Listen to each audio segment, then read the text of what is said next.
Warning: our YouTube channel and its videos may contain scenes, language, and content that may not be appropriate for all audiences. These videos include surveillance footage, undercover pursuit of suspects, actual police and rescue operations, and fearless confrontations. If you do not approve of the content, please do not watch our videos. If you wish to continue, we strongly advise that you proceed with caution. Viewers' discretion is advised.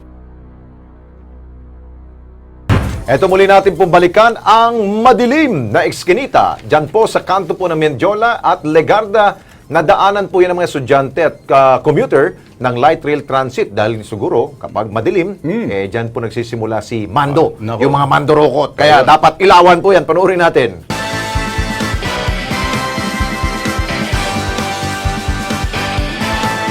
Pukaw na mo sa bahaging ito ng Legarda Street na daanan po yan ng mga estudyante at ordinaryong mga commuters. Mapapansin ho, ayun, napakadilim at nakakatakot po yung eskinita na yan, no? Diretso ang daan na ito papunta hong Light Rail Transit o LRT Legarda Station.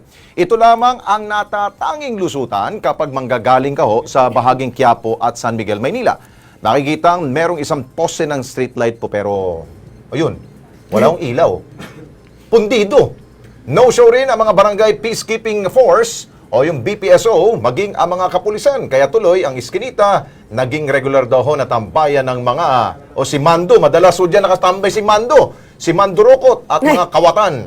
Pakinggan po natin ang reklamo nila. Dito kasi madami na akong nababalitan. May mga nakita din akong ng snatch tumakbo papunta doon. Yung mga estudyante ang binibiktima niya. Mga bagito. Baka bagong salta sa Manila, ganun. Iba nadudukutan ng wallet. Cellphone, mga gadget, saka yung tablet. Yun ang madaling pangan eh. Lalo sa backpack nila, minsan lilituhin yung, may kasabwat yun. Kakausapin dito, lilituhin. Tapos yung isa, nasa likod. Sana magkailaw na ako dito agad. Para lang safe na, hindi na siya makakatakot. Ito, kilos pronto nating aksyonan ang reklamong yan. Nasa linya ho si Rogelio Legaspi, siya po ang opisyal ng Manila Engineering Office. Sir Rogelio, magandang gabi po sa inyo. Magandang gabi po, sir. Oo. Mukhang narinig naman ho ninyo yung reklamo ng ating mga kababayan po dyan sa lungsod ng Maynila. Wala daw hong ilaw. Ano pwede ho natin gawin po dyan? Sige po, salamat po sa pag-call niya sa attention namin. Opo. Yan niyo po, bukas na bukas din, papupuntahan po natin yung lugar na yan para po magawa ng paraan, ma-illuminate, para matanggal po yung mga mando na nakatambay dyan sa lugar na yan. Oho. Expect po nila na meron tayong team na magpapunta po dyan sa area na yan bukas. Oho. Sir Rogelio, meron naman po tayo sigurong budget po niyan po, no? Ano po natin, iayos muna po natin para po ma-repair, mapa-illuminate, magawan po ng paraan immediately yung concerns na yan ng mga residente at yung mga dumadaan dyan sa iskinitang yan. What about po yung mga barangay tanod doon natin? Kung sana ho, yung visibility ho nila, pwede ho bang mapagsabihan po yung barangay na sako po dyan?